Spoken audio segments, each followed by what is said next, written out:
Good morning, fellow Bulldogs. Oh, come on. Good morning, fellow Bulldogs. That's a lot better.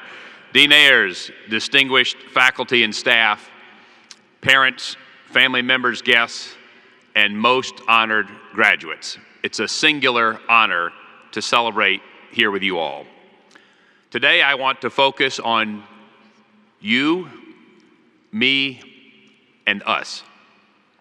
You are the first class of graduate students who studied in the fabulous new University of Georgia Terry College of Business Learning Community. The beautiful buildings and the community they create are the result of dedicated university leaders and supporters, and what a great place to learn.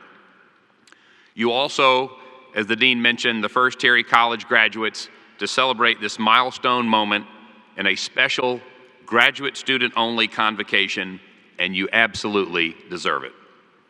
You are among 470 graduates hailing from China, India, Indonesia, Nigeria, South Korea, Vietnam, and the United States.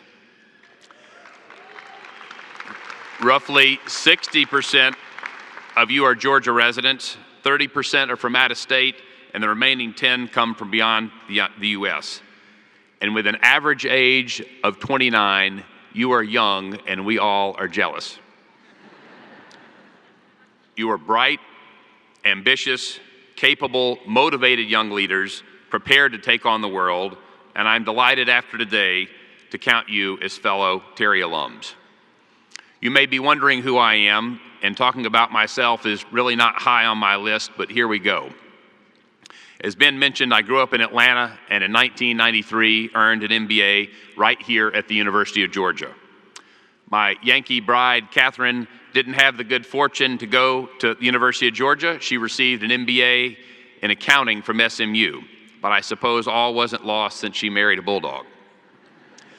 We do have 4 young kids, which means we haven't had a free weekend this decade, but soon they'll start launching from the nest. And we've told all 4 of them that they can go to any college they want as long as it's the University of Georgia. Both of my parents are lifelong Bulldogs, and I'd like to tell you a word or two about them.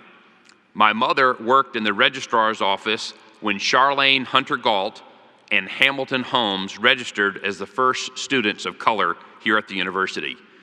She's from Waycross, Georgia, in Ware County, which is the largest county among all 159 in Georgia, and home of the Okefenokee Swamp. My father grew up right here in Athens, Clark County, as you may know, the smallest of all our counties. My father's a double dog, having received 2 degrees from the Terry College where he studied accounting, and my parents taught by example how to put family first and how to lean in to support our community and especially higher education, which helps level the playing field in our great country. My grandfather worked for the Georgia Agriculture Extension Service, and he and my grandmother were longtime friends of Cora Lee and J.W. Fanning, names you might have heard of because they were luminaries of UGA's Extension Service and for whom the Fanning Leadership Institute is named. As a student, I enjoyed seeing the Fannings at the ad-drug lunch counter where we could reminisce about old times. My point about all this is where we are raised, with whom we associate, and the vital mentors who mold us all help form who we are and hopefully inform why we are all here. So that's a little bit about you and a little bit about me. Now let's talk about us. You and I indeed are living in magical times. We have more power at our fingertips and thumbs than any humans in history, and more development is happening every day. Steve Jobs once talked about having 1,000 songs in our pocket, the miracle of the iPod. How quaint. Now that technology seems ancient compared to the artificial intelligence that's beginning to run our lives. And at the heart of all of this technological power, as you know, is code. Billions of lines of code. Some of you already are amazing coders yourself, perhaps, and we look forward to the ways in which you'll improve our world.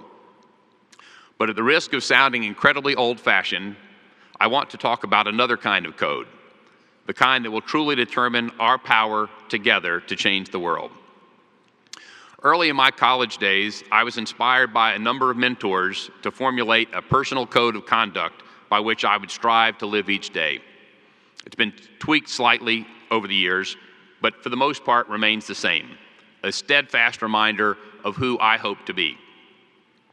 While my Terry College MBA has been invaluable to whatever success I've enjoyed since graduation, I believe it is this code and my efforts to stick to it that deserve the most credit.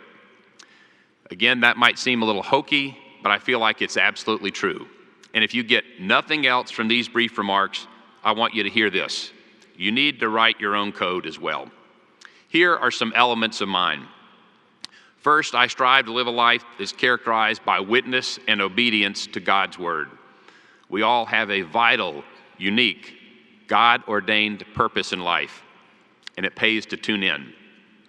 And then in my day-to-day interactions with others, knowing that I frequently miss the mark, but I'm always striving towards the goal, I aim for a life that is animated and characterized by these virtues: gratitude and generosity, hopeful expectation, joy, focus, discipline, humility, and perspective.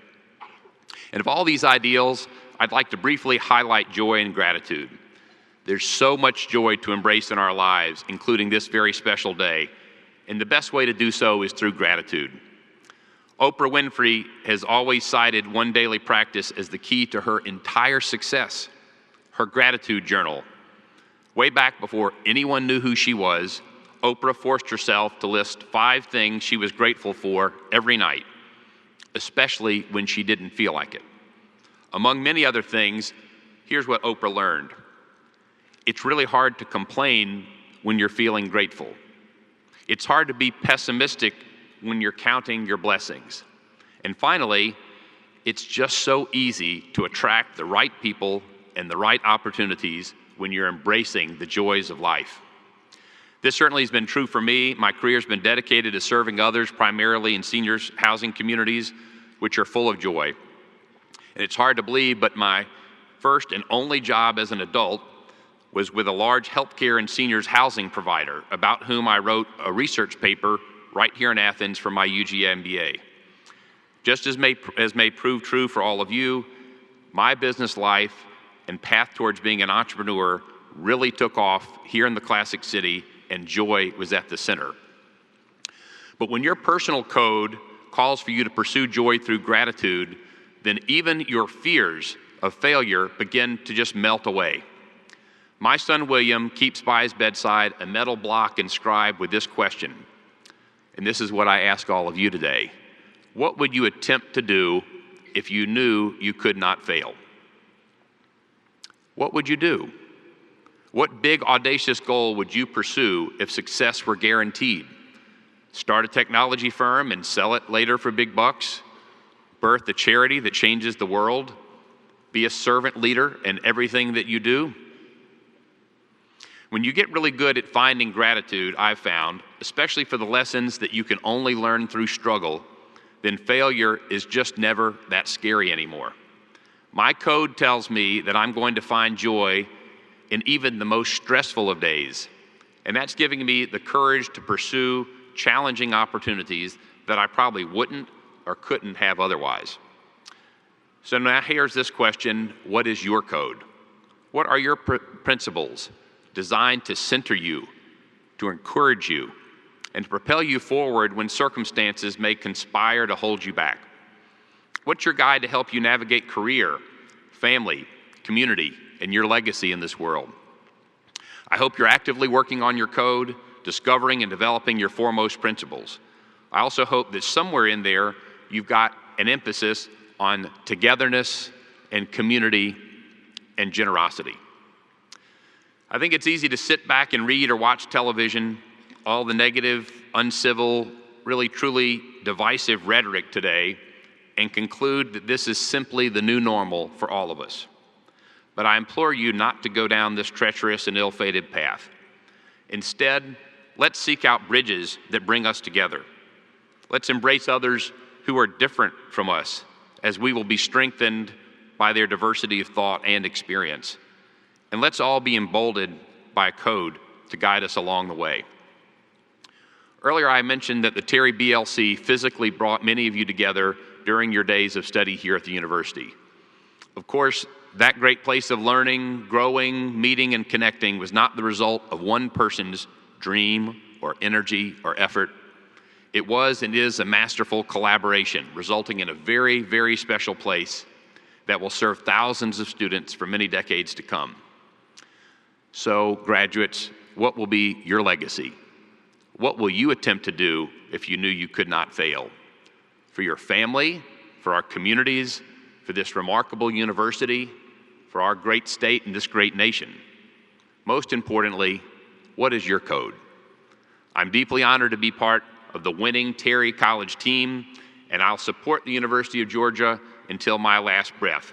Today, I congratulate all of you on this exhilarating milestone moment, and I cannot wait to hear all about the exciting ways in which you all will connect and collaborate with others to make magic and a meaningful impact wherever life takes you. Congratulations and God bless.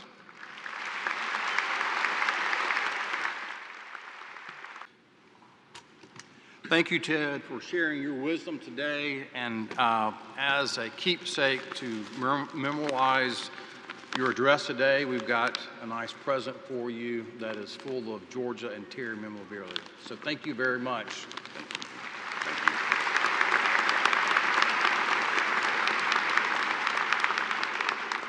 What a great message of importance of understanding code and who you are and a sense of gratitude. And I know that all of us here today share the gratitude of all of you making this point in your life and what we celebrate today.